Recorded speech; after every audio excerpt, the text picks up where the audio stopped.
Over time, of course, people are going to fall back into the habits, and we're going to find the real employee that we've hired. It's mine, mine. Hi, I'm Brad Sullivan. I'm your host in today's edition of Straight Talk. I'd like to talk to you a little bit about quiet quitting, the latest thing we've been reading all over the internet. So, it's interesting as you look at quiet quitting and you look at the debate that's online. Quiet quitting, everybody's pretty agreeing, doesn't really mean people are quitting their jobs. What it means, they're quitting on going above and beyond.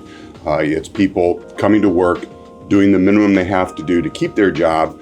Doesn't necessarily mean they're underperforming, but they're certainly not doing anything above and beyond the minimal expected or needed in order to keep their position. So the challenge that we face as business owners, as operators, as managers, is that if somebody has made the decision, whether it's from the argument of a work-life balance or they're just dissatisfied in their job or other factors, which we'll talk about in a minute, the impact that it has on us as employers, as managers, is profound, especially if it is a shift from what we've come to expect from their previous participation in activities and their previous productivity. Obviously, it means that in order to maintain our productivity as an enterprise, others are going to have to pick up where these individuals have decided not to. Or we're having to put additional resources, hire more people in to get the same amount of productivity on the back end, therefore costing us more, diving into our profits.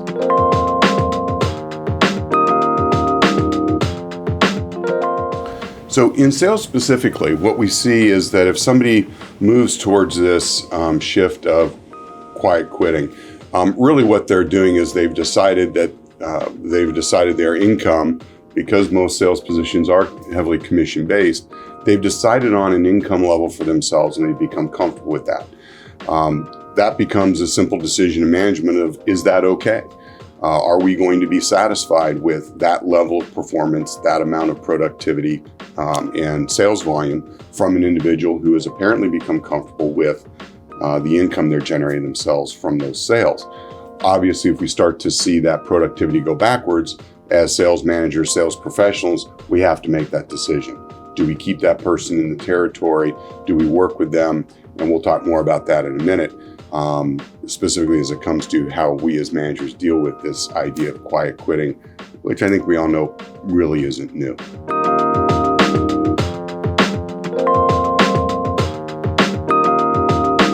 So one of the challenges that we always face from an HR perspective is, as we're interviewing, as we're hiring individuals to come into our organization, most people are going to put their very best foot forward during the interview process. They're going to show us the highest level of energy they have. They're going to show us the highest amount of commitment, especially early on in the job, to demonstrate that we made a good decision and made a good hire.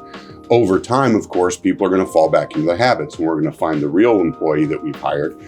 So the question becomes, again, how do we as managers, as supervisors, owners, and operators, how do we keep our employees at that level that keeps them excited, keeps them motivated, but more importantly, makes them want to stay excited and stay motivated?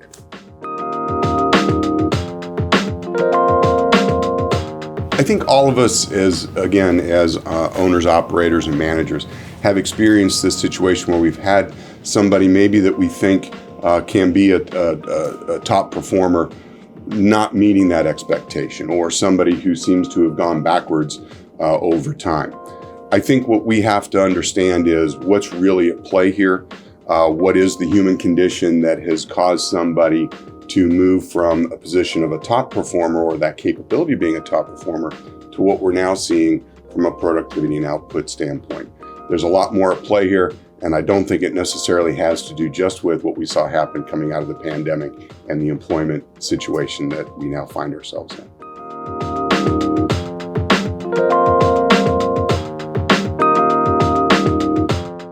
So as we try to understand this quiet quitting concept that I think, by now we can all agree really isn't new. It might be a different label on a problem that's been around for a long time. It's really going to come back to how are we going to address this? What is it that we've seen work in the past? If this isn't a new problem, what are the solutions that people have been able to deploy in the past to deal with whatever this is that we're dealing with today? It starts with hiring, it starts with onboarding and training. And it then goes into how do we manage our employees and how do we provide opportunity for our employees so that we can maintain that same level of energy and interest and ambition that we see in the interview process throughout their employment career with our company. So if we think about the hiring and onboarding and the training elements of this, it is to help employees understand that how they can take that energy that we're seeing in the interview process and the hiring process and translate it into success and something meaningful for that employee. At the heart of quiet quitting is this: it's poor management. We've hired good people. They went through our hiring process, we qualified them, we got to know them, we may even like them, we see an opportunity for them, and we want them to be the future of our company. So the reality is, anytime that we see an employee going backwards in performance, if we really had a good hiring process, that's clearly on us as managers, supervisors, employers. The key thing is, as people have taken a deep dive into this concept of quiet quitting, people quitting on going above and beyond, it's this idea of work-life balance and looking for what part of someone's life is rewarding to them. So how do we as employees make work a rewarding experience for them? Not just trying to squeeze a turnip to get every last ounce of work out of somebody, but really making them love what they do, want to be a top performer, and then compensating them fairly. That's really what this comes down to.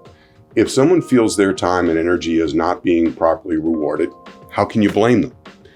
At the same time, we as employers want to make sure that we are getting the most we can for the investment that we're making in the employees we bring on. So where's the balance?